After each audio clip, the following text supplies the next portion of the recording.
Students, welcome back to Johari Pathshala. This is Amit Johari sir. जैसा कि आप लोग जानते हैं, अभी हम जी मेन और नीट के लिए पूरी सीरीज़ चला रहे हैं 2022 के लिए। जी मेन में मैथमेटिक्स एंड फिज़िक्स में पूरा कवर कर रहा हूँ और नीट के लिए फिज़िक्स।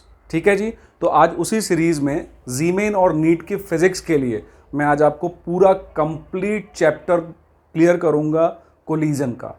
कोलिजन एक बहुत इंपॉर्टेंट टॉपिक है।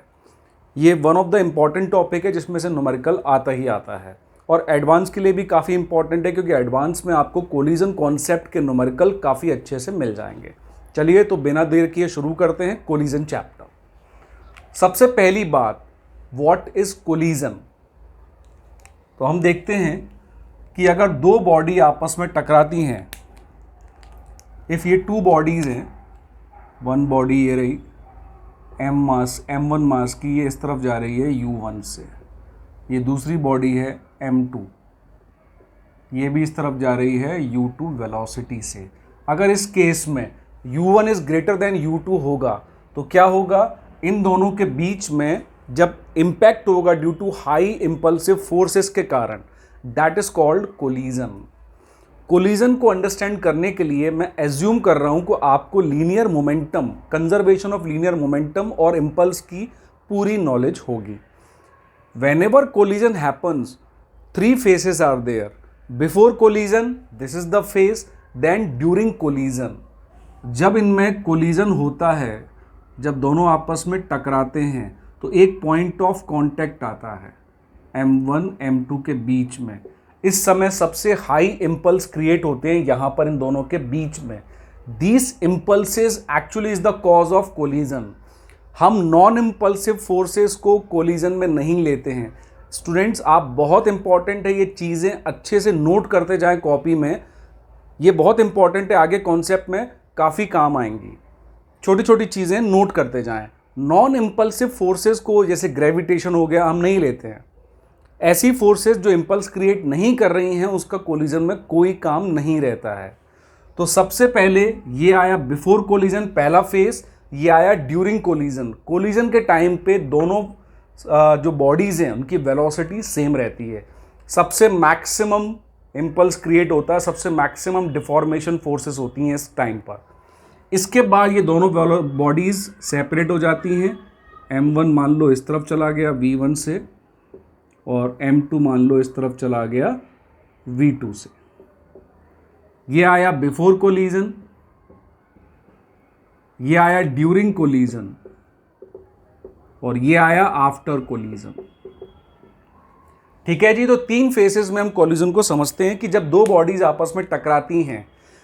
यहां पर एक इंपॉर्टेंट चीज आप बुक में नोट कर लें, नोटबुक में, कि ज़रूरी नहीं है कोलिजन जब भी हो तब तक फिजिकल कांटेक्ट में आके वो आपस में मीट करें, जो इंपल्स हो वो फिजिकल कांटेक्ट में ही हो।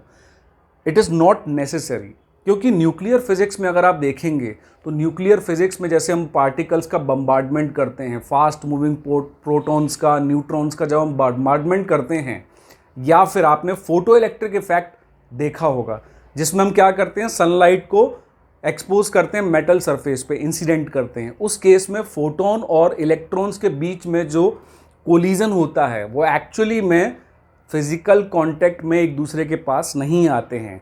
तो कोलिजन में इट इज़ नॉट नेसेसरी कि बॉडीज फिजिकल कांटेक्ट में आए तभी कोलिजन होगा। बट मैकेनिक्स में जितने कोलिजन होते हैं वो सब फिजिकल कांटेक्ट में आने के बाद होते हैं, और फिजिकल कांटेक्ट में नहीं होंगे तो वो मॉडर्न फिजिक्स मतलब न्यूक्लियर फिजिक्स के कोलिजन्स होंगे। ठीक है जी। अभी हम मोस्टली कॉन्सेंट्रेट कर रहे हैं उन कोलिजन पे जिसमें फिजिकल कांटेक्ट होता है। तो कोलिजन का सबसे बेसिक मीनिंग हम क्या समझे, कोलिजन इंपल्सिव फोर्सेस से जनरेट होता है। इसमें नॉन इंपल्सिव फोर्सेस की कोई जगह नहीं होती है। पहला फेस आता है जब बिफोर कोलिजन बॉडीज मूव करती हैं। सेकेंड फेस आता है जब कुछ फ्रैक्शन ऑफ टाइम के लिए ये आपस में मीट करती हैं, कुछ फ्रैक्शन ऑफ टाइम के लिए, फ्रैक्शन ऑफ सेकंड के लिए। ये जो ड्यूरिंग कोलिजन हो रहा है, जब इन दोनों की वेलोसिटी सेम हो जाती है, ये फ्रैक्शन ऑफ सेकंड के लिए होता है, जब इन दोनों वेलोसिटी सेम हो गई, that is for fraction of second. और उसके बाद लास्ट फेस आ जाता है आफ्टर द कोलिजन, जब बॉडीज सेपरेट हो जाती हैं विद देयर फाइनल वेलोसिटीज। तो ये तीन फेसेस में आता है कोलिजन। जब भी कोलिजन होता है तो बहुत इंपॉर्टेंट चीज़ है, सबसे पहली चीज़ आपका लीनियर मोमेंटम हमेशा कंजर्व रहता है। इसलिए मैंने आपसे पहले ही बोला कि इस टॉपिक को समझने के लिए मैं ये एज्यूम कर रहा हूं कि लीनियर मोमेंटम का कंजर्वेशन आपको पता होगा। ठीक है जी, तो लीनियर मोमेंटम हमेशा इसमें कंजर्व्ड रहेगा। अब लीनियर मोमेंटम कंजर्व कब रहता है? जब कोई एक्सटर्नल फोर्स सिस्टम पे ना हो, then linear momentum is conserved. आप किसी भी कोलिजन का एग्जांपल ले लीजिए, एक कार आके दूसरे मोटरसाइकिल से टकरा गई, या दो कार आपस में टकरा गई, या एक ट्रक का एक साइकिल से कोलिजन हुआ, या एक कार जाके किसी पेड़ में टकरा गई या किसी वॉल में टकरा गई। इन सारे कोलिजन में कहीं पर भी एक्सटर्नल फोर्सेस नहीं होती हैं। जो भी फोर्सेस होती हैं वो बॉडी की इंटरनली होती हैं, and that is why external force zero हो गया, and that is why linear momentum इस कोलिजन के केस में कंजर्व्ड हो जाता है। ठीक है जी, तो लीनियर मोमेंटम इस कोलिजन के केस में कंजर्व है। अब सबसे इंपॉर्टेंट बात, तो हमने फेसेस समझ लिए इसके। अब हम आते हैं कि सर जब कोलिजन होता है तो ये चीजें, तीन चीजें नोट हो गई। लीनियर मोमेंटम कंजर्व है, impulsive forces for a few second और for a fraction of second काम करती हैं, उसके बाद बॉडी सेपरेट हो जाती है। थर्ड थिंग जो आती है वो आती है कोलिजन कितने टाइप्स के होते हैं। कोलिजन कितने टाइप्स के होते हैं? तो कोलिजन कितने टाइप्स के होते हैं? ये कोलिजन दो टाइप की सब कैटेगरी में डिवाइड होते हैं। पहला on the basis of direction, on basis of direction. Second आता है on basis of kinetic energy conservation.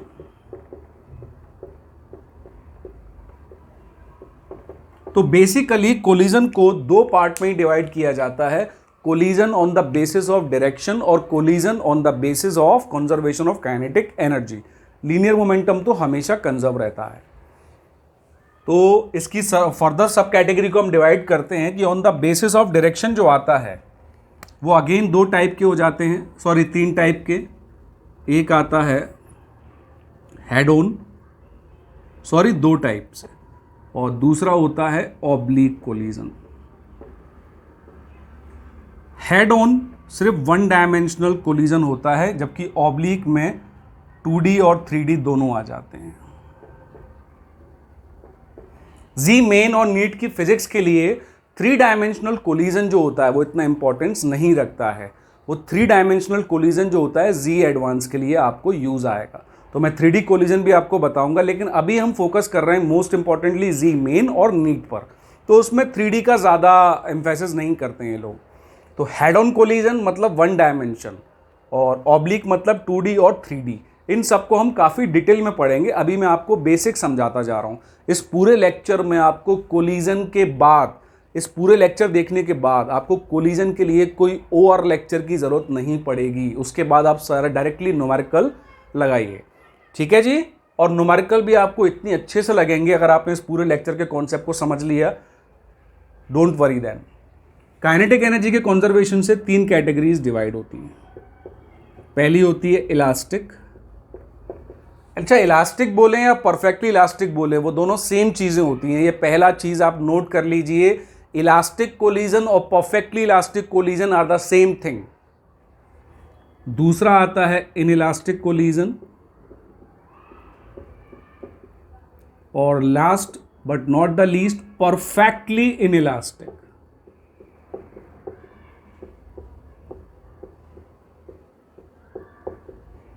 तो दो टाइप से हमने कोलिजन को क्लासिफाई किया। सबसे पहले हमने on the basis of direction किया, हेड ऑन और ऑब्लिक, 1D और 2D 3D। सेकंड हमने किया काइनेटिक एनर्जी कंजर्वेशन के बेसिस पर इलास्टिक या फिर परफेक्टली इलास्टिक, दोनों सेम वर्ड है, उसमें बिल्कुल कंफ्यूज मत होना आप। दूसरा है इनइलास्टिक और तीसरा है perfectly inelastic.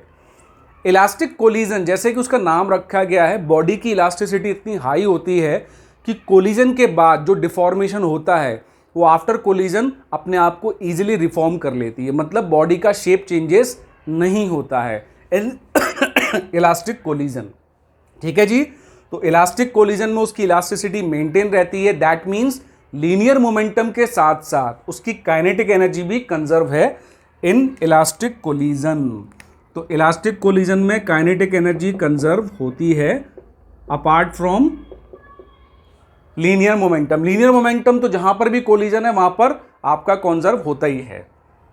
In elastic collision, अभी इन सारे कोलिजन को काफी डिटेल में पढ़ूंगा, अभी मैं आपको शॉर्ट्स बता रहा हूं जिससे कि फिर मैं सीक्वेंस में जाऊंगा।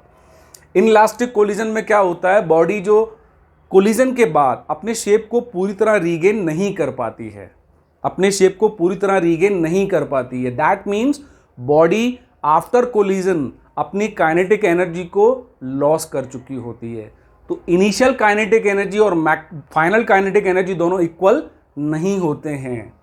यहां पर इनिशियल और फाइनल इक्वल थे इलास्टिक में, बट इन इलास्टिक में ये इक्वल नहीं होते, काइनेटिक एनर्जी लॉस हो गई होती है। That means very important concept कि final kinetic energy is always less than initial kinetic energy, क्योंकि काइनेटिक एनर्जी का लॉस हो गया है। Perfectly inelastic collision, perfectly inelastic में क्या है कि कभी भी कोलिजन में सबसे मैक्सिमम डिफॉर्मेशन होता है वो होता है परफेक्टली इनइलास्टिक। लेकिन अगर इसको सिंपल वर्ड में बोला जाए तो परफेक्टली इनइलास्टिक में अगर दो बॉल आपस में आई कोलिजन पे करिए तो कोलिजन के बाद आफ्टर द कोलिजन ये दोनों बॉडी आपस में एक हो जाती है।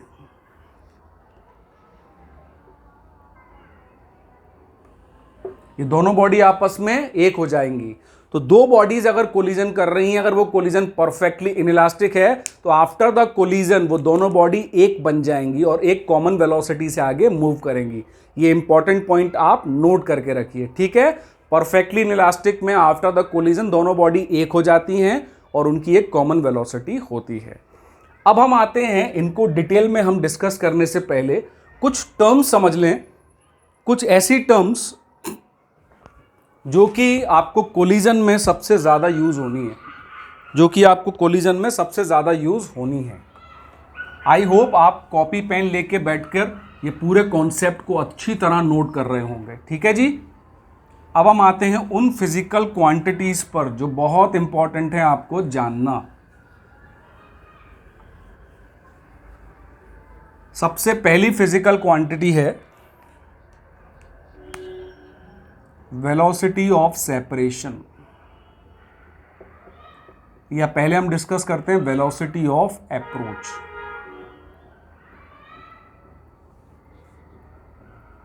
इसको हम शॉर्ट में लिखते हैं V12 या फिर कई जगह इसको V अप्रोच लिखा जाता है। ये दोनों चीजें सेम होती हैं, ठीक है जी। तो वेलोसिटी ऑफ अप्रोच क्या होती है? अब हमने देखा कोलिजन में जब ये बॉडी है M1, ये मूव कर रही है U1 वेलोसिटी से, ये M2 है, ये मूव कर रही है U2 वेलोसिटी से। अभी मैंने पहले केस में दोनों की वेलोसिटी की डायरेक्शन सेम ली हुई है, तो इसमें जो रिलेटिव वेलोसिटी ऑफ अप्रोच हो जाएगी, क्योंकि जब ये अप्रोच करेंगे तभी कोलिजन होगा, तो इस केस में वेलोसिटी ऑफ अप्रोच आती है। अप्रोच मतलब बिफोर कोलिजन वाली रिलेटिव वेलोसिटी। अगर इसको बहुत सिंपल वर्ड में बोलूं तो बिफोर द कोलिजन जो वेलोसिटी है, relative velocity between the two bodies is called velocity of approach.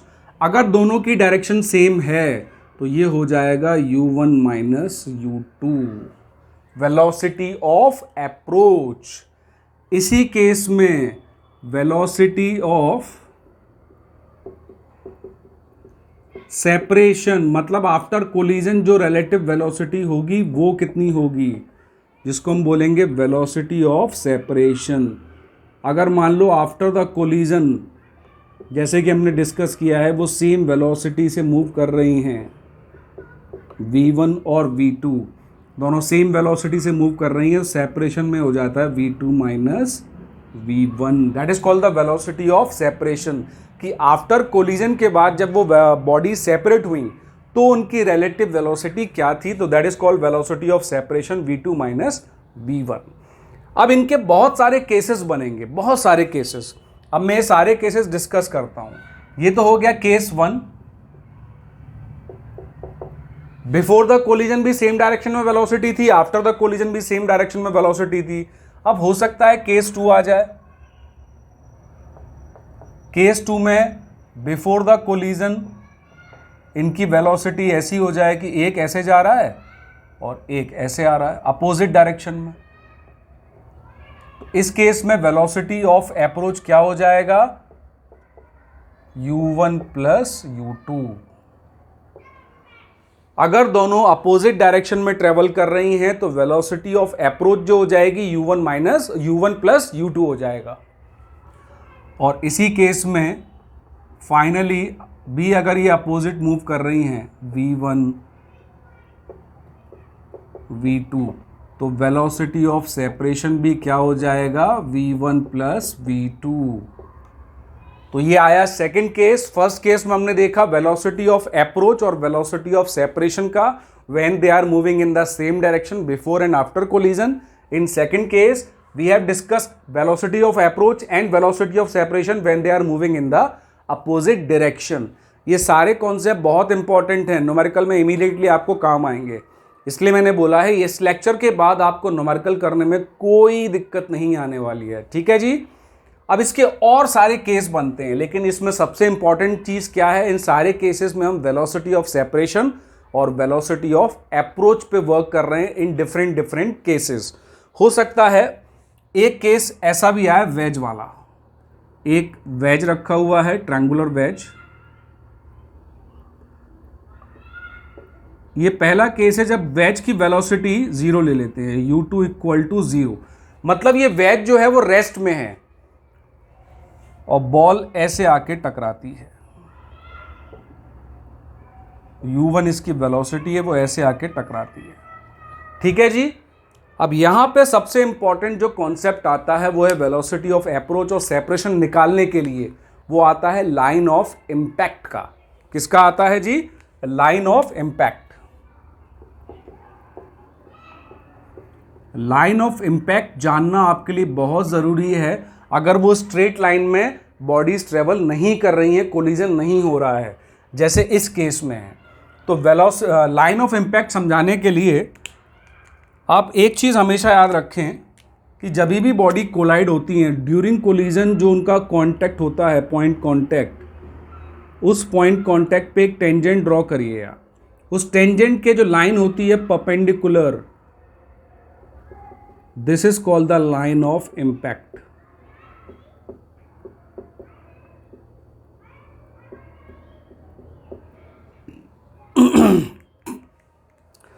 तो अगर हम टेंजेंट ड्रॉ करेंगे at the point of contact पे, उसके जो परपेंडिकुलर और नॉर्मल होगा, that is called the line of impact. हम जब भी वेलोसिटी ऑफ अप्रोच कंसीडर करते हैं या वेलोसिटी ऑफ सेपरेशन, हम हमेशा along the line of impact ही उसको लेते हैं। इसीलिए लाइन ऑफ इम्पैक्ट का जो आपका कॉन्सेप्ट है वो बहुत ज़्यादा इंपॉर्टेंट हो जाता है, क्योंकि हम वेलोसिटी ऑफ सेपरेशन और वेलोसिटी ऑफ अप्रोच को along the line of impact लेते हैं। तो लाइन ऑफ इम्पैक्ट जानना बहुत ज़रूरी है।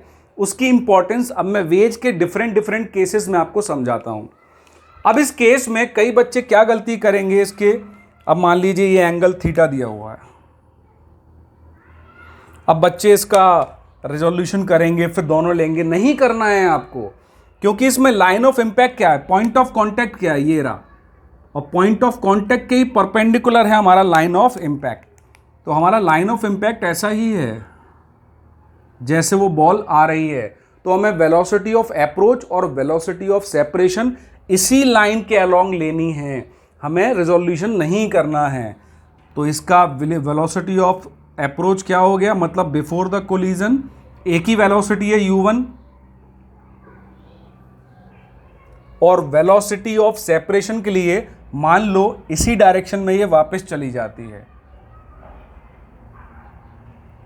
ये ले लेते हैं अब v1, अब ये इसी डायरेक्शन में वापस चली जाती है।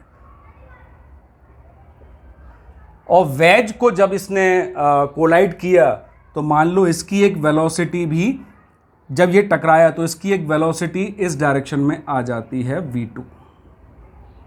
ठीक है जी। तो ये आई आफ्टर द कोलिजन की कहानी कि वो बॉडी तो उसी डायरेक्शन में वापस चली गई और वेज आगे बढ़ गया। पहला केस है ये। अब वेलोसिटी ऑफ सेपरेशन हम कैसे कैलकुलेट करेंगे, तो सेपरेशन के लिए मुझे इसका ये वाला component along the line of impact का कंपोनेंट लेना पड़ेगा। That's why I said line of impact का कॉन्सेप्ट बहुत इंपॉर्टेंट है, क्योंकि आफ्टर द कोलिजन और बिफोर द कोलिजन जो रिलेटिव वेलोसिटी हम लेते हैं सेपरेशन और अप्रोच की, वो हमें along the line of impact लेना होता है। अब इस लाइन के अलोंग में मुझे इसका लेना है, मैं यहाँ से इसको ऐसे ड्रॉ कर लूँगा, ये V2 है, तो इसके दो कंपोनेंट बनेंगे, एक ये वाला एक ये वाला। अब ये वाला एंगल थीटा है, करस्पॉन्डिंग एंगल, तो ये साइन का कंपोनेंट बन गया, और ये आया, सॉरी ये कॉस का बन गया, ये आया साइन का कंपोनेंट, तो ये बन गया V2 कॉस थीटा, ये आया नीचे की तरफ V2 साइन थीटा। अब ये दोनों अपोजिट डायरेक्शन में हैं, तो फाइनल यानी सेपरेशन का रिलेटिव वेलोसिटी क्या हो जाएगा, V1 plus V2 sine theta. ये काफ़ी इंपॉर्टेंट कॉन्सेप्ट है, आपको बहुत इंपॉर्टेंटली इसको याद रखना है। इसमें फिर लाइन ऑफ इम्पैक्ट का मैं बार बार जोर दे रहा हूँ, लाइन ऑफ इम्पैक्ट का एक मेजर रोल है। हमेशा आपको वन डायमेंशनल कोलिजन नहीं मिलेंगे। वन डायमेंशनल कोलिजन में तो जो डायरेक्शन ऑफ कोलिजन होती है वही लाइन ऑफ इम्पैक्ट हो जाती है, तो आपको उसमें दिक्कत नहीं आएगी। दिक्कत यहाँ आती है जब लाइन ऑफ इम्पैक्ट का कॉन्सेप्ट आ जाता है, when this type of collision happens. अब इसी में हम दूसरे केस पे चलते हैं।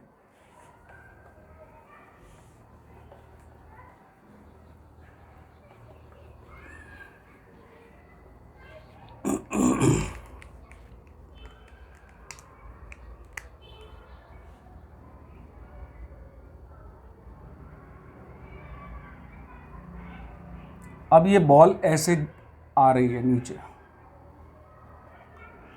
इसकी वेलोसिटी इनिशियल है u1, यहाँ कहीं आके टकराएगी। ठीक है जी। अब हमें वेज की वेलोसिटी भी लेनी है।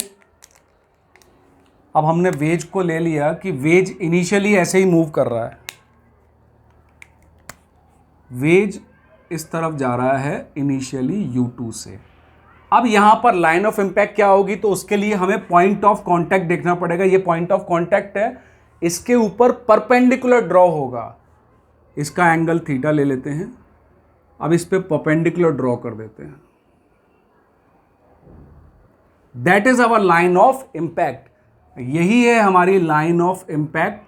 तो हमें सारी वेलोसिटी इसी लाइन के अकॉर्डिंग अलोंग लेनी पड़ेगी। तो u1 मैं जब इस लाइन के अकॉर्डिंग लूँगा, ये थीटा है, तो ये क्या हो जाएगा, जब इसको खींचेंगे बैक तो ये 90 डिग्री है, तो ये 90 माइनस थीटा, ये 90 हो गया, ये आ गया 90 माइनस थीटा। तो ये एंगल क्या हो जाएगा, इसको दो पार्ट में डिवाइड करेंगे, ये जो आ रहा है एक ऐसे और एक ऐसे। तो मुझे अब ये वाला एंगल चाहिए, 90 माइनस थीटा हो गया ये, तो एक कंपोनेंट इधर आएगा, क्या होगा इसका कंपोनेंट, u1 cos थीटा, और ये हो जाएगा u1 sin थीटा।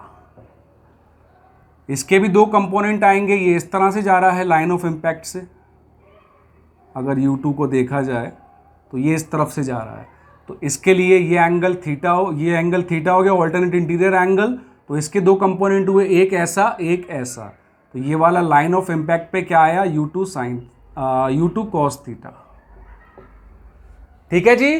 तो वेलोसिटी ऑफ अप्रोच क्या हो गई मेरी, मैं सिर्फ लाइन ऑफ इम्पैक्ट के अलोंग वेलोसिटीज देख रहा हूं। तो लाइन ऑफ इम्पैक्ट के अलोंग जो वेलोसिटी है, एक तो ये रही मेरी, ये u1 cos थीटा, और दूसरी इसकी u2 की आई u2 cos थीटा। ये आ गई मेरी वेलोसिटी ऑफ अप्रोच। अब इस केस के बाद after collision let us suppose ये ऐसे ही वापस चला गया, और ये इस तरफ कोलिजन के बाद ये इस तरफ और आगे बढ़ गया। तो इसी तरह आपको हर केस में लाइन ऑफ इम्पैक्ट फाइंड करना है by drawing the perpendicular on the point of contact. जहां पर बॉडी कोलाइड हो रही है उस पॉइंट ऑफ कॉन्टैक्ट पे आपको परपेंडिकुलर ड्रॉ करना है। That perpendicular gives you the line of impact. सारी वेलोसिटी जो हम कैलकुलेट करते हैं वो उस लाइन ऑफ इम्पैक्ट के अलोंग में ही होना चाहिए। उसी से हम वेलोसिटी ऑफ अप्रोच और वेलोसिटी ऑफ सेपरेशन निकालते हैं। बाकी और परपेंडिकुलर वेलोसिटी का हमारे लिए कोई लेना देना नहीं होता है। ये बहुत इंपॉर्टेंट कॉन्सेप्ट है जो आपको याद रखना है। ठीक है जी। आई होप आपको ये लाइन ऑफ इम्पैक्ट का जो कॉन्सेप्ट है उसका रियली में इम्पैक्ट कितना है वो आपको समझ में आ गया होगा। तो लाइन ऑफ इम्पैक्ट जानना बहुत ज़रूरी है। तो अभी हमने बात की एक physical term velocity of approach और वेलोसिटी ऑफ सेपरेशन की। अब हम सेकंड फिजिकल टर्म पे चलते हैं जिसका नाम है कोफिशिएंट ऑफ रेस्टिट्यूशन। ये है second physical quantity after velocity of approach and velocity of separation के बाद जो सेकंड है वो है कोफिशिएंट ऑफ रेस्टिट्यूशन, जिसका सिंबल होता है E। ठीक है जी, ये ना तो वेलोसिटी पे डिपेंड करता है, ये ना उसके मास पे डिपेंड करता है, ठीक है, ना उसके शेप और साइज पे डिपेंड करता है। It depend only on the material of the body जो कोलाइड हो रही है। मटेरियल क्योंकि उसकी इलास्टिसिटी जो है उस पर डिपेंड करेगा कोफिशिएंट ऑफ रेस्टिट्यूशन। ठीक है जी, तो अभी मैं फिर रिपीट करता हूं, कोफिशिएंट ऑफ रेस्टिट्यूशन एक फिजिकल क्वांटिटी है, ratio between two similar terms, तो इसकी कोई यूनिट नहीं होती है, no unit. Coefficient of restitution की नो यूनिट, कोई यूनिट नहीं होती है। It depend only on the material of the body, कि उस बॉडी में इलास्टिसिटी कितनी है, इसी बात पे डिपेंड करती है, उसके मास पर, उसके शेप पर, उसके साइज पर इंडिपेंडेंट होती है। तो अब क्वेश्चन आता है सर तो होती क्या है ये? तो कोफिशिएंट ऑफ रेस्टिट्यूशन एक्चुअली में it is the ratio between the velocity of separation to the velocity of approach. इसीलिए हमने जो पहला कॉन्सेप्ट लिया, काफ़ी जुकाम हो रहा है इस समय मुझे, तो कोफिशिएंट ऑफ रेस्टिट्यूशन, वापस आ जाते हैं लेक्चर पे। Coefficient of restitution is the ratio between the velocity of separation and velocity of approach, इन दोनों का ये रेशो होता है। Since it is the ratio of the two same quantity, तो इसमें यूनिट नहीं होती है। It depend only on the material, not on any physical dimension of the body which is colliding. ठीक है जी, तो कोफिशिएंट ऑफ रेस्टिट्यूशन आपको क्या इंफॉर्मेशन देता है? कोफिशिएंट ऑफ रेस्टिट्यूशन मुझे उसके डिफॉर्मेशन और रिफॉर्मेशन के बारे में बताता है।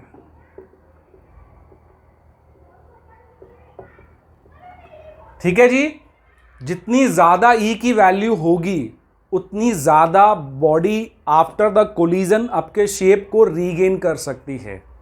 जितना ग्रेटर वैल्यू होगा E का, उतना ज़्यादा चांसेस है, उतनी ज़्यादा प्रोबेबिलिटी है कि अपने शेप को रीगेन कर पाए। जितनी कम वैल्यू होगी E की, उतना ज़्यादा डिफॉर्मेशन कॉज होगा।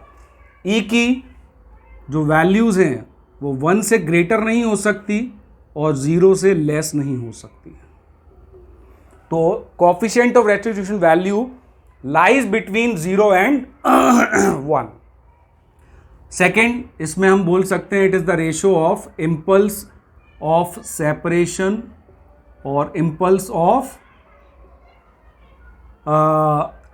रिफॉर्मेशन और डिफॉर्मेशन। तो सेपरेशन की जगह अगर आप चाहें तो डिफॉर्मेशन बोल सकते हैं और इसको आप रिफॉर्मेशन बोल सकते हैं। That is the ratio called E. E का कैलकुलेशन में बहुत इंपॉर्टेंट पार्ट होता है। जब हम कैलकुलेशन करेंगे तो आप देखेंगे ई की वैल्यू अगर आपको पता है तो आपके न्यूमेरिकल में आपको बहुत सारी स्टेप करने से आप बच जाते हैं ईजिली। ये तो हमारा हो गया कोफिशिएंट ऑफ रेस्टिट्यूशन का। ये बहुत इंपॉर्टेंट कॉन्सेप्ट है। 2 फिजिकल क्वांटिटीज हमने रीड किया है जिसमें कोलिजन में बहुत इंपॉर्टेंट रिलेशन है। पहला हमने किया the velocity of approach and velocity of separation, second है कोफिशिएंट ऑफ रेस्टिट्यूशन। अब कोफिशिएंट ऑफ रेस्टिट्यूशन की वैल्यू डिसाइड करेगी which type of collision occurs. अगर आप देखेंगे इलास्टिक कोलिजन, जिसको हम परफेक्टली इलास्टिक भी बोलते हैं, उसमें ई की वैल्यू इक्वल्स टू 1 होती है। मतलब उस केस में वेलोसिटी ऑफ सेपरेशन और वेलोसिटी ऑफ अप्रोच बिल्कुल इक्वल हो जाती हैं। वेलोसिटी ऑफ अप्रोच यानी बिफोर कोलिजन की is equal to velocity of separation यानी आफ्टर कोलिजन की relative velocity are same for elastic और परफेक्टली इलास्टिक। जब भी मैं इलास्टिक बोल रहा हूं तो उसका मतलब है वो परफेक्टली इलास्टिक है। इलास्टिक और परफेक्टली इलास्टिक एक ही टाइप के कोलिजन होते हैं।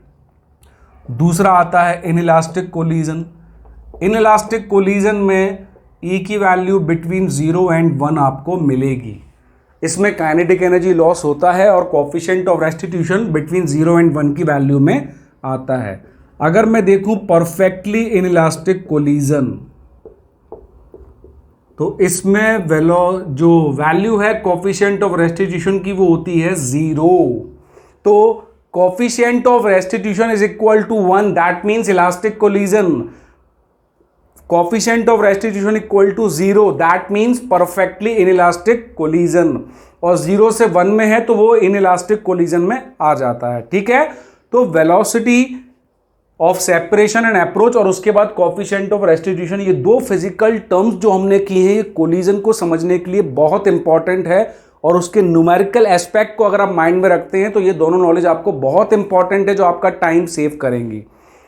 थर्ड थिंग जो हमने दी थी वो होती है लाइन ऑफ इंपैक्ट। आपको जब ऑब्लिक कोलिजन होंगे, जैसे कि मैंने वैज का एग्जांपल लिया था, बॉल एंड वैज के बीच में जो कोलिजन हो रहा था, उसमें आपको बहुत इंपॉर्टेंट है आपको लाइन ऑफ इंपैक्ट का जो मीनिंग मैंने बताया वो आपको क्लियर हो, क्योंकि हम वेलोसिटी ऑफ सेपरेशन या फिर वेलोसिटी ऑफ अप्रोच वो along the line of impact ही लेते हैं।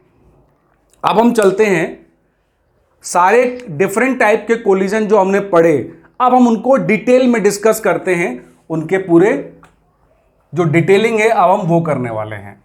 तो सबसे पहले मैं स्टार्ट करता हूं हेड ऑन कोलिजन के तीनों टाइप। सबसे पहले अपन 1D पे चलेंगे, हेड ऑन कोलिजन, और उसके तीनों टाइप को डिस्कस करेंगे। तो सबसे पहले अपन हेडिंग डाल देते हैं head on collision. Head on का मतलब आपको पहले ही क्लियर कर चुका हूं, ये 1 डायमेंशनल में होता है। इसकी line of impact is the line of motion of the two bodies होती है। अगर हेड ऑन कोलिजन हो रहा है तो लेट अस सपोज ये एक बॉडी है m1 जिसकी वेलोसिटी है u1 इनिशियली, और ये एक बॉडी है m2 जिसकी वेलोसिटी है u2। मैंने अभी दोनों को सेम डायरेक्शन में लिया हुआ है। ये स्टोरी है बिफोर कोलिजन की। ये जो पहली पिक्चर है ये बिफोर कोलिजन की है। अब इसमें जब कोलिजन हो जाएगा तो स्टोरी क्या है, m1 वेलोसिटी v1 से आगे जा रहा है और m2 वेलोसिटी v2 से आगे जा रहा है। ये बिफोर कोलिजन का हो गया स्टोरी, या आफ्टर कोलिजन का हो गया इन हेड ऑन कोलिजन। इसका लाइन ऑफ इंपैक्ट भी यही है और लाइन ऑफ मोशन भी यही है, बिफोर एंड आफ्टर कोलिजन। ठीक है जी। तो अब हम जानते हैं व्हेनेवर कोलिजन हैपन, सबसे पहली थिंग मोमेंटम, लीनियर मोमेंटम तो कंजर्व है। तो लीनियर मोमेंटम कंजर्व है तो लीनियर मोमेंटम बिफोर कोलिजन कितना है, m1 u1 plus m2 u2, दोनों सेम डायरेक्शन में है। हम हमेशा पॉजिटिव एक्स एक्सिस की डायरेक्शन को पॉजिटिव लेते हैं और उसके अपोजिट जो आएगी नेगेटिव एक्स एक्सिस की डायरेक्शन हम हमेशा नेगेटिव लेते हैं। यहां दोनों पॉजिटिव एक्स डायरेक्शन में है इसलिए मैंने यहां पर पॉजिटिव लिया है दोनों को। जब इसका फॉर्मूला बनेगा फाइनली तो आप u1 u2 की वैल्यू इसी साइन कन्वेंशन के अकॉर्डिंग पुट कीजिएगा न्यूमेरिकल में, is equal to the final momentum of the system m1 v1 plus m2 v2। एक जनरल केस है जिसमें मैंने सारी डायरेक्शन सेम ली हुई हैं। इसके बाद हम इसमें स्पेशल केसेस को भी रीड करेंगे। ठीक है जी। तो ये तो हो गया मोमेंटम कंजर्व की पहली इक्वेशन। अब इसमें हम आते हैं कोफिशिएंट ऑफ रेस्टिट्यूशन पर। तो इसमें कोफिशिएंट ऑफ रेस्टिट्यूशन क्या हो जाएगा, velocity of separation upon velocity of approach. तो वेलोसिटी ऑफ सेपरेशन क्या है, दोनों सेम डायरेक्शन में है, तो v2 minus v1 upon u1 minus u2। ये हो गई फर्स्ट इक्वेशन, ये हो गई सेकंड इक्वेशन। पहली इक्वेशन मैंने लीनियर कंजर्वेशन में लगाया, लीनियर मोमेंटम को कंजर्व किया तो मुझे पहली इक्वेशन मिल गई। मैंने second physical quantity coefficient of restitution की डेफिनेशन से अकॉर्डिंग उसका फॉर्मूला लगाया, मुझे सेकंड इक्वेशन मिल गई। अब मैं इन दोनों को कंबाइन करके अगर v1 v2 फाइंड करूं तो मुझे v1 v2 क्या मिल जाएगा, v1 क्या मिलेगा, m1 माइनस ई m2 upon m1 plus m2 into u1 plus m2 into 1 plus E upon m1 plus m2 into u2। ये मुझे मिल गया v1 by solving the first and second equation. इसी तरह मुझे मिल जाएगा v2, वो क्या मिलेगा मुझे m2 minus E m1 into 1 plus E upon m1 plus m2 into u1 plus m2 minus E m1 upon m1 plus m2 into u2।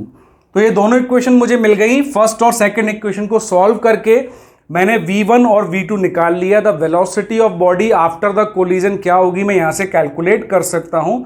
ये एक जनरल केस डिस्कस किया मैंने हेड ऑन कोलिजन का, ठीक है जी। अब इस हेड ऑन कोलिजन में हम बहुत सारे केसेस लगा सकते हैं, ठीक है जी। तो सबसे पहला केस मैं लगाऊंगा कि अगर ये हेड ऑन कोलिजन में मान लो ये कोलिजन इलास्टिक हो तो क्या होगा। अगर यही हेड ऑन कोलिजन इलास्टिक हो जाए तो क्या होगा। तो हम देखते हैं अगर ये इलास्टिक होगा तो क्या होगा। तो इलास्टिक में तो E इक्वल्स टू 1 है।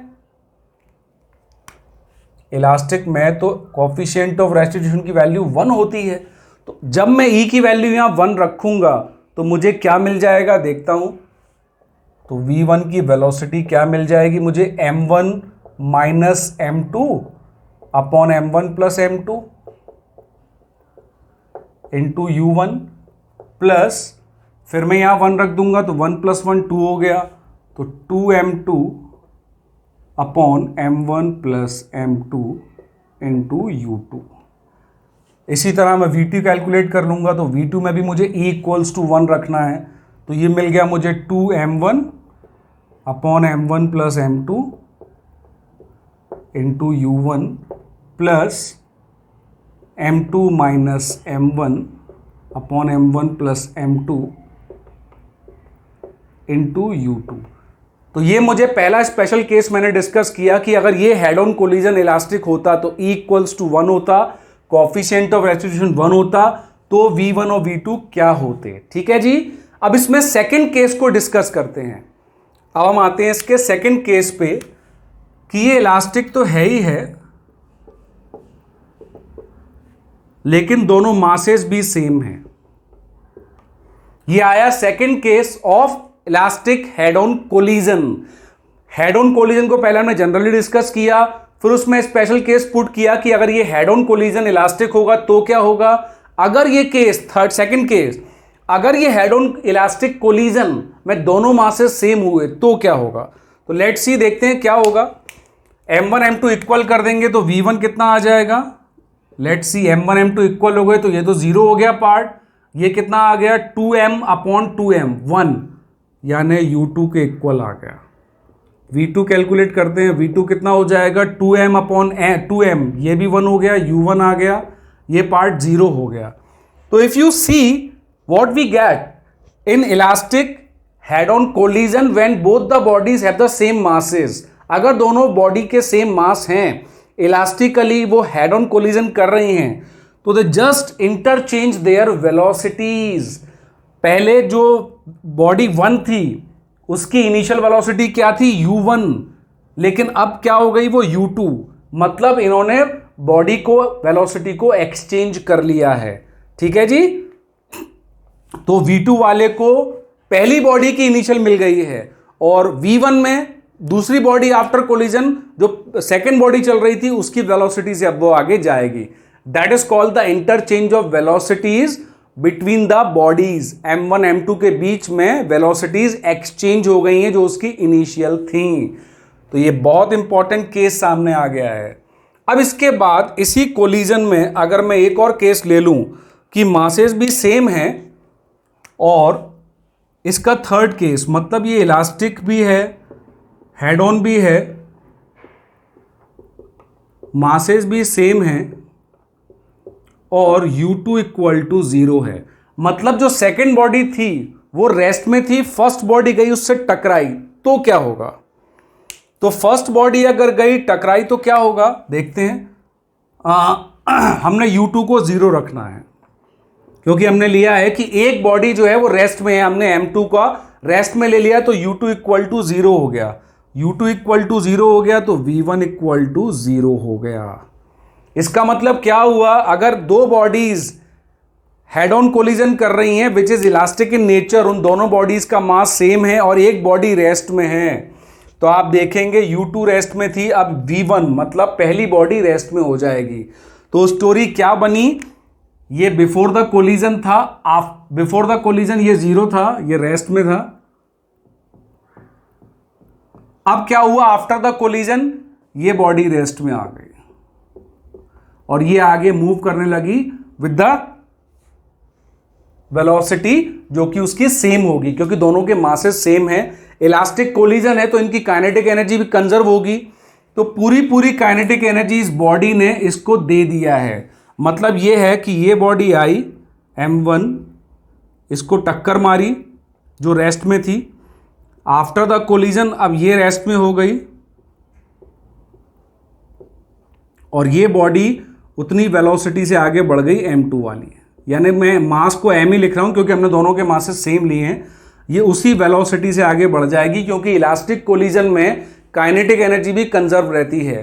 तो उसी कंजर्वेशन का यूज करेंगे। तो हम देखेंगे इस केस में when we have discussed elastic head on collision of two same masses in which one mass at rest, तो उसमें कुछ नहीं हुआ है, वेलोसिटी एक्सचेंज हो गई है। पहली बॉडी आई, दूसरी रेस्ट वाली बॉडी को टक्कर मारी, अब ये रुक गई, ये उसी वेलोसिटी से आगे बढ़ जाएगी क्योंकि इलास्टिक बॉडीज में, इलास्टिक कोलिजन में काइनेटिक एनर्जी भी कंजर्व रहती है। तो हमने हेड ऑन का पहले जनरल किया, हेड ऑन के केस लिए, हेड ऑन को पहले इलास्टिक बनाया, इलास्टिक में उसके दोनों मासेस को सेम किया। उस मासेस को सेम करने के बाद हमने एक बॉडी को रेस्ट में लिया। तो ये केसेस हमारे पास आ गए और सारे केसेस डिस्कस करते हैं इसके। अभी इसी में चलेंगे, हेड ऑन इलास्टिक में ही। अभी हम हेड ऑन इलास्टिक के ही सारे केसेस डिस्कस करेंगे। हमने 3 केसेस डिस्कस कर लिए थे।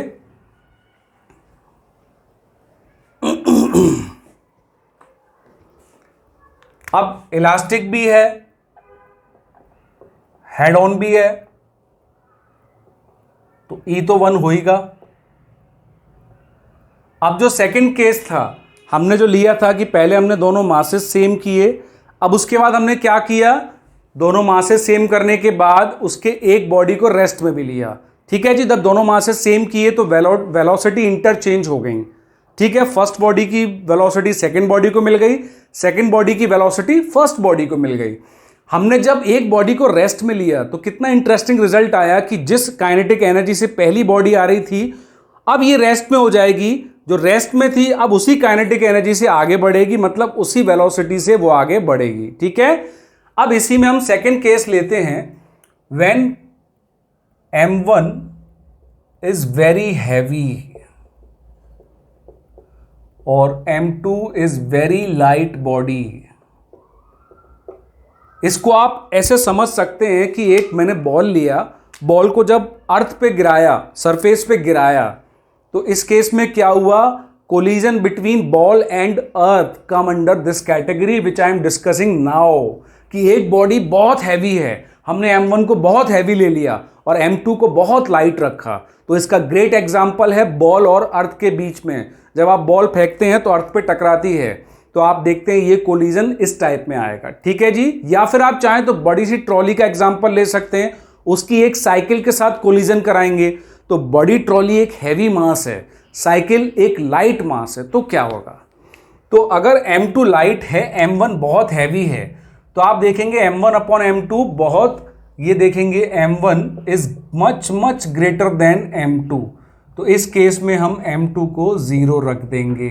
ठीक है जी, तो ये अब आपको या तो न्यूमेरिकल में न्यूमेरिकल में लिख के देंगे कि भैया एक बॉडी बहुत हैवी है, या फिर आप जब न्यूमेरिकल रीड कर रहे होंगे ऐसे न्यूमेरिकल देखेंगे, collision between earth and A ball, A trolley and A small cycle, तो आप उसमें ये एजम्पशन यूज कर सकते हैं। अब इसी बॉडी में ये इलास्टिक भी है, हेड ऑन भी है, तो ये हम हेड ऑन का केस यूज करेंगे इलास्टिक वाला, और उसमें m2 को 0 रखेंगे। तो मुझे क्या मिलेगा, v1 क्या मिल जाएगा मुझे, मैं e को 1 रखूंगा और m2 को मैं 0 रख रहा हूं, तो मुझे क्या मिल गया, m1 upon m1 plus m2 into u1 plus m2 0 हो गया, तो वो वाला पार्ट पूरा चला गया। तो v1 वेलोसिटी ये आ गई और v2 कैलकुलेट करेंगे इस केस में, तो क्या आ जाएगा, यहां से v2 में m2 को 0 रखेंगे, सॉरी m2 को यहां 0 रखना भूल गया हूं मैं, 0 रखेंगे, m1 अपॉन m1 कैंसिल हो गया, u1 मतलब पहली बॉडी की वेलोसिटी चेंज नहीं हुई। पहली बॉडी की वेलोसिटी अभी भी, जो हैवियर ऑब्जेक्ट था उसकी वेलोसिटी अभी भी आफ्टर द कोलिजन भी वही है जो पहले थी। सेकंड बॉडी के साथ क्या होगा, हम m2 को 0 रखेंगे, m2 को यहां 0 रख दिया। पहले यहां चलते हैं, 2m1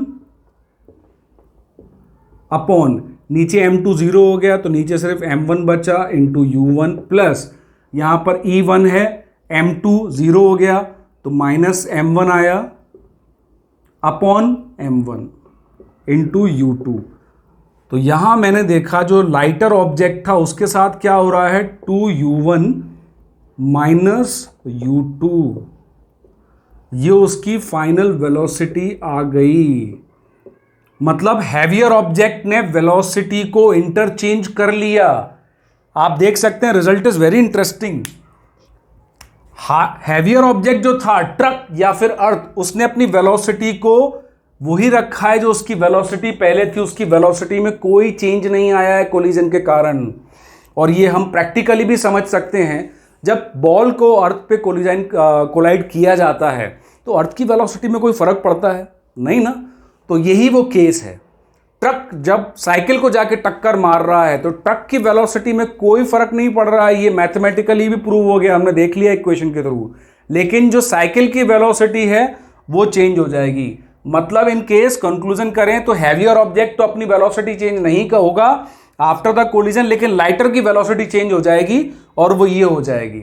आप एक चीज बहुत इंपॉर्टेंटली याद रखें, जो फॉर्मूले आपको मैं बार बार बोर्ड पे लिख रहा हूं, ये फॉर्मूले अगर आपको माइंड में मेमोराइज, अगर आपकी मेमोरी पावर बहुत अच्छी है, जो आपको नीट और जी मेन को क्रैक करने के लिए और एडवांस को इवन क्रैक करने के लिए फॉर्मूलों का लिस्ट अगर आपके माइंड में घूमता है, आपको याद रहता है लॉन्गर पीरियड ऑफ टाइम के लिए, मतलब आपकी अगर बहुत शार्प मेमोरी है और आप बहुत टाइम तक याद रख सकते हैं, तो फॉर्मूलों को आप माइंड में रखिए, क्योंकि ये टाइम सेविंग कैप्सूल्स हैं।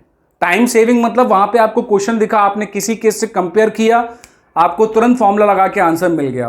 पूरा डेरिवेशन करने तो नहीं जाएंगे, अगर जाएंगे तो वहां बहुत टाइम चला जाएगा एक ही क्वेश्चन में।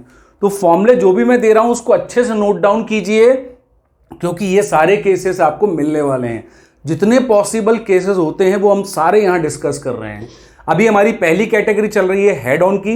हेड ऑन में मैंने इलास्टिक लिया और इलास्टिक के फिर डिफरेंट डिफरेंट केस हम करते चले जा रहे हैं। अब इसी में हम सेकंड केस देखते हैं कि अब हम M2 को हायर ले लेते हैं। अब हम M2 को हायर ले लेते हैं और M1 को लाइटर ले लेते हैं। तो उस केस में क्या होगा, अगर मैं M1 को लाइटर ले लूं, लाइट बॉडी, अब M1 साइकिल है और M2 हैवी ऑब्जेक्ट है, तो इसमें सेम रिजल्ट आएंगे। अब जो सेकंड है बॉडी वो अपनी वेलोसिटी को कंटिन्यू रखेगी, लेकिन फर्स्ट ऑब्जेक्ट जो लाइटर ऑब्जेक्ट है उसकी वेलोसिटी चेंज हो जाएगी। मतलब दोनों केस में आपको यही याद रखना है कि जो हैवियर ऑब्जेक्ट है वो अपनी वेलोसिटी चेंज नहीं करता है, लाइटर ऑब्जेक्ट की वेलोसिटी चेंज हो जाती है after the collision, if collision is elastic head on collision. ठीक है जी, तो इलास्टिक हेड ऑन कोलिजन के ये सारे पार्ट मैंने आपको करके दे दिए हैं। बहुत जरूरी है आप ये सारे फॉर्मूले अच्छे से नोट डाउन करते हुए चलें। तो ये हमारे सारे केसेस हो गए जिसमें हमने इलास्टिक कोलिजन और हेड ऑन को काफी अच्छे से डिस्कस कर लिया है। अब हम सेकंड पार्ट पे चलेंगे। हेड ऑन में अगर परफेक्टली इन इलास्टिक हो तो क्या होगा, तो अब हम डिस्कस करते हैं हेड ऑन में परफेक्टली इन इलास्टिक हुआ तो क्या होगा। परफेक्टली इन इलास्टिक का मैं पहले ही आपको बता चुका हूं कि आफ्टर द कोलिजन दोनों बॉडी एक हो जाती हैं, क्योंकि उसमें जो डिफॉर्मेशन कॉज्ड होता है वो मैक्सिमम होता है और वो रिफॉर्म नहीं कर पाती हैं, maximum loss in kinetic energy, and due to that both body become one body and move with a common velocity. This type of collision is known as perfectly inelastic collision. तो perfectly inelastic collision अगर head on है तो हम डाल देते हैं heading हमारे next की perfectly inelastic। अब हम ले रहे हैं inelastic की पहली मैथमेटिकल फैक्ट में आपको बता चुका हूं, कोफिशिएंट ऑफ रेस्टिट्यूशन 0 होता है। और दूसरी बात, कोफिशिएंट ऑफ रेस्टिट्यूशन क्या होता है, v1 v2 minus v1 upon u1 minus u2, ये तो जीरो हो गया, that means v2 equal to v1 हो जाएगा and that is equal to v। जो बात मैं भी आपको बोल रहा था कि इन परफेक्टली इनइलास्टिक कोलिजन दोनों बॉडी कोलाइड करके एक हो जाती हैं, वो यहां मैथमेटिकली भी मैंने प्रूव कर दिया है bye coefficient of restitution.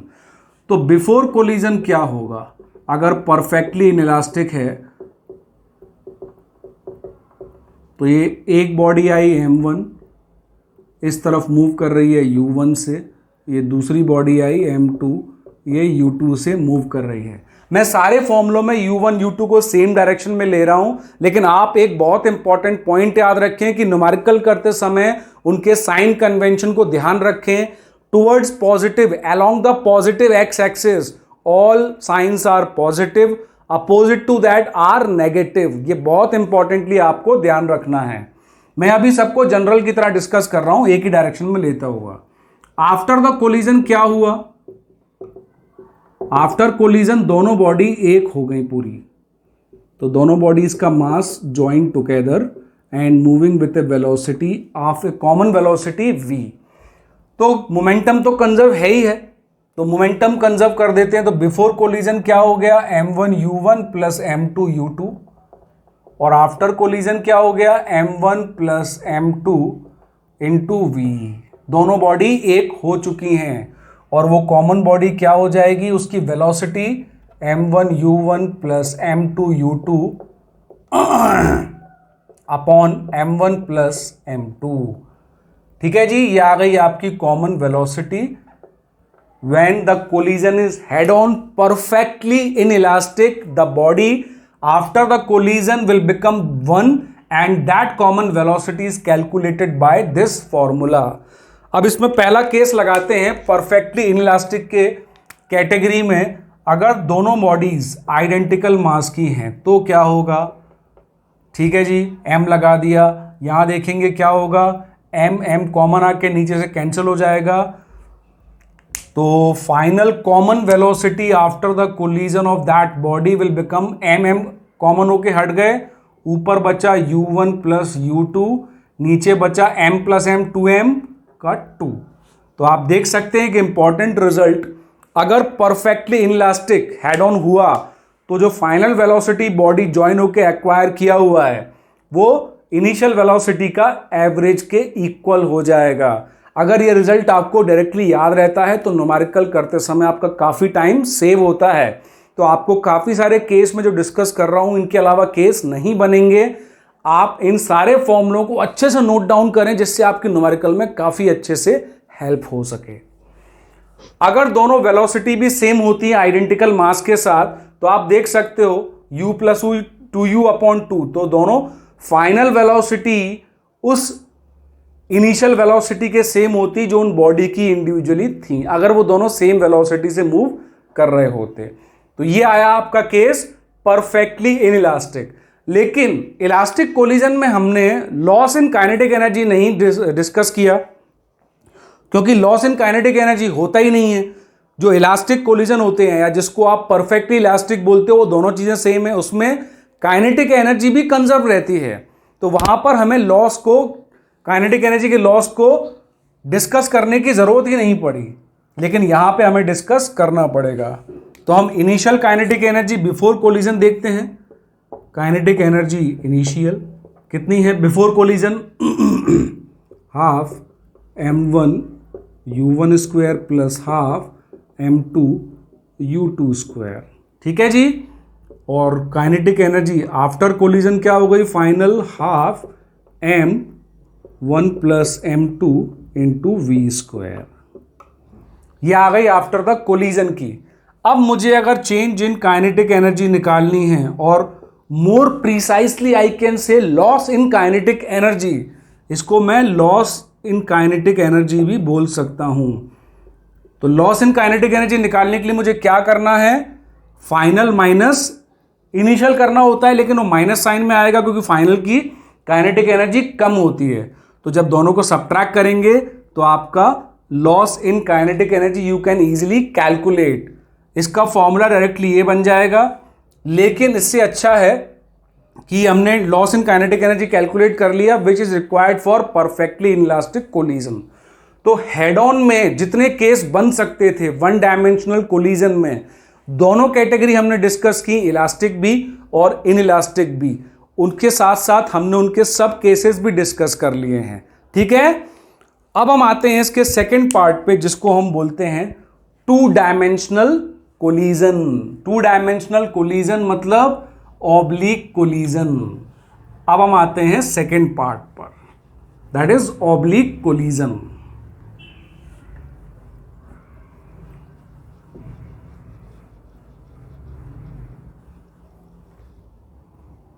Oblique collision क्या होता है?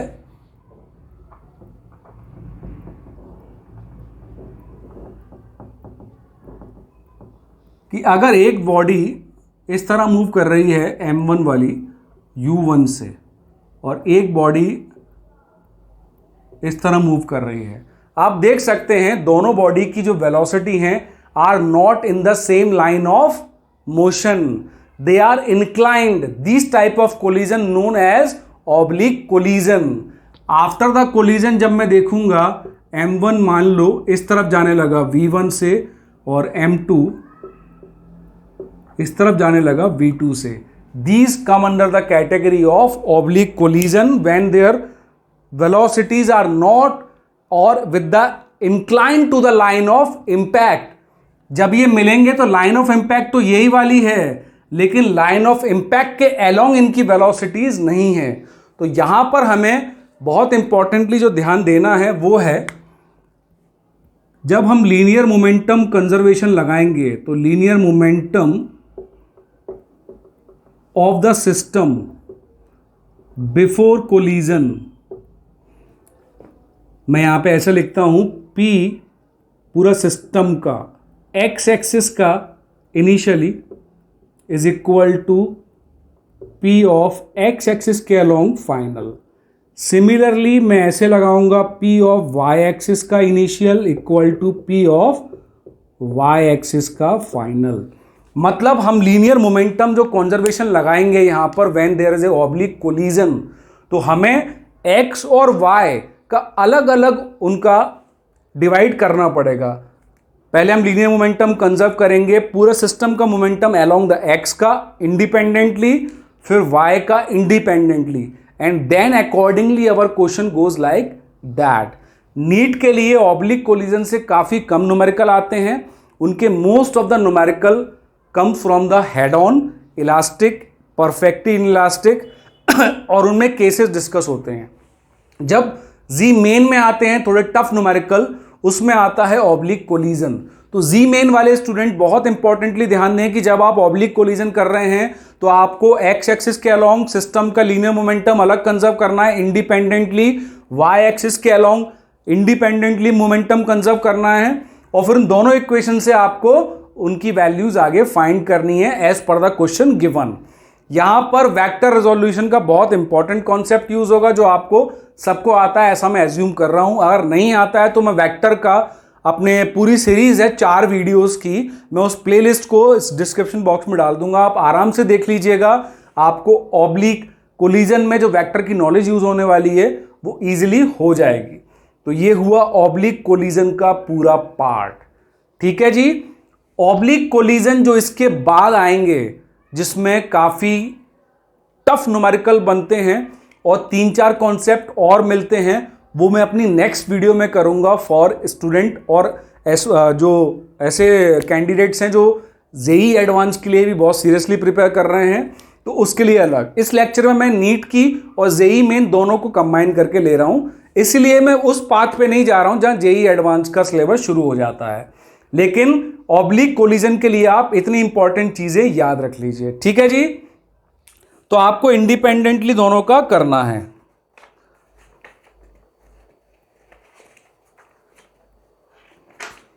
ठीक है जी। तो ये हुआ आज हमारा lecture on collision. JEE Main और नीट की सीरीज में physics for NEET and mathematics plus physics for JEE Main candidates के लिए 2022 के लिए ये पूरी सीरीज रन हो रही है, जिसमें आपको फिजिक्स और मैथमेटिक्स के सारे चैप्टर्स के रिव्यू और फुल एक्सप्लेन वीडियो में बना रहा हूं और आपके लिए डाल रहा हूं। आप आराम से देखें, कोई भी कंफ्यूजन लगता है तो आप इमीडिएटली मुझे कांटेक्ट करें, कमेंट करें, ठीक है। तो मैं उस कमेंट में आपको देखूंगा कि कौन कौन से स्टूडेंट को क्या ज़्यादा डिफिकल्टीज आ रही है, मैं उस पर वीडियोस बनाऊंगा। बट मैं ट्राई ऐसा ही करता हूं कि अपने वीडियोस में जितने भी लेक्चर मैं ले रहा हूं उस लेक्चर से रिलेटेड सारी बातें डिस्कस कर लूं, जिससे कि आप इमीडिएटली उसको कॉन्सेप्ट को ग्रैप्स कर लें और कौन सा जो कन्फ्यूज़न है उसका जो चांसेस हैं वो बहुत कम हो जाए, ठीक है जी।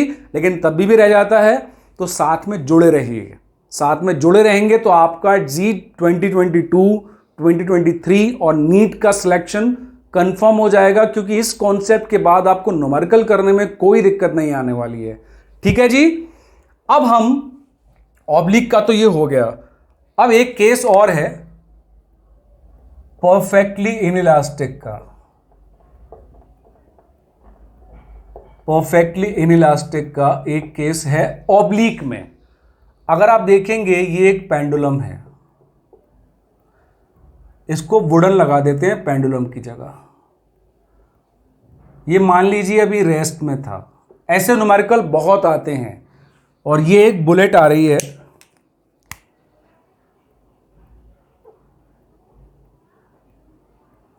ये एक बुलेट आ रही है।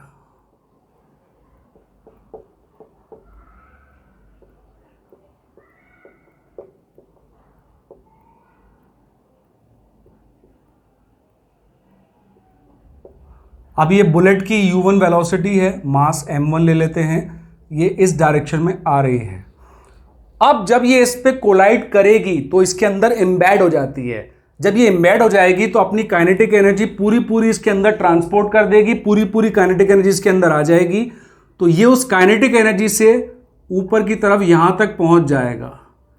तो ये कितना डिस्टेंस कवर करेगा और इसकी हाइट कितनी होगी, These are the numerical which you will see in this subtopic of oblique collision perfectly inelastic। इसमें क्या है, perfectly inelastic है। अब स्टार्टिंग में क्या हुआ, इसका मास हम m2 ले लेते हैं। अब लीनियर मोमेंटम तो कंजर्व है, चाहे किसी भी टाइप का कोलिजन हो, तो लीनियर मोमेंटम कंजर्व के अकॉर्डिंग इनिशियल क्या हो गया, m1 u1 plus 0 is equal to, अब दोनों की कॉमन वेलोसिटी में v ले लेता हूं आफ्टर द कोलिजन, तो ये हो जाएगा m1 plus m2 into v। तो यहां से मुझे v क्या मिल जाएगा, common velocities m1 u1 upon m1 plus m2 into u1, यानी उसको u ही ले लेते हैं सिंपली, ठीक है जी। तो ये आ गई आपकी फाइनल वेलोसिटी जब बुलेट और वुडन में एम्बेड हो चुकी है और दोनों आगे बढ़ रहे हैं कॉमन वेलोसिटी v के साथ, जो आप यहां से कैलकुलेट कर सकते हैं, ठीक है। इसके लिए आपको मासेस पता होना चाहिए और इस वेलोसिटीज। एक बार उसकी वेलोसिटी आती है तो by using the concept of pendulum you can calculate this height, कि वो एनर्जी जो उसको यहां से मिली है, इस वुडन ब्लॉक के पास इतना ट्रेवल करने के लिए एनर्जी आई कहां से, वो बुलेट ने अपनी पूरी काइनेटिक एनर्जी उसको दे दी है। तो पूरी काइनेटिक एनर्जी का मतलब क्या है, काइनेटिक एनर्जी इनिशियल जो बुलेट की थी वो थी हाफ m1 u1 स्क्वायर। ये काइनेटिक एनर्जी जब तक पूरी यूटिलाइज नहीं होगी, जब तक ये ब्लॉक रुकेगा नहीं। अब या तो ब्लॉक है, अगर ये पेंडुलम की तरह है तो ऊपर जाएगा तब तक जब तक ये पूरी एनर्जी उसकी पोटेंशियल एनर्जी नहीं बन जाती, which is equal to mgh। तो इसको mgh के इक्वल कर देंगे आप। mgh जो फाइनल है half m1 u square equal to m, लेकिन m अब क्या हो गया है, दोनों का एडिशन g इंटू h। तो यहां से आपको ये वुडन ब्लॉक जब इसमें बुलेट एम्बेड हो गई तो कितनी हाइट तक रेस करेगा वो आप यहां से इजीली कैलकुलेट कर सकते हैं। अगर ये पेंडुलम नहीं होता, ये सिंपली ऐसा होता तो पूछते कितने डिस्टेंस तक ये जाएगा, तो भी आप इससे कैलकुलेट कर सकते थे इस काइनेटिक एनर्जी जो उसको मिल रही है उसमें कितना डिस्प्लेसमेंट पॉसिबल है। That can be calculated by this, ठीक है जी। Thank you. Please like share and subscribe, और जितने ज्यादा लोगों तक आप मेरे लेक्चर्स को पहुंचा सकते हैं बहुत जल्दी पहुंचाइए। Thank you. मैं ऐसे ही लेक्चर पूरे जी मेन नीट के लिए लाता रहूंगा। Thank you.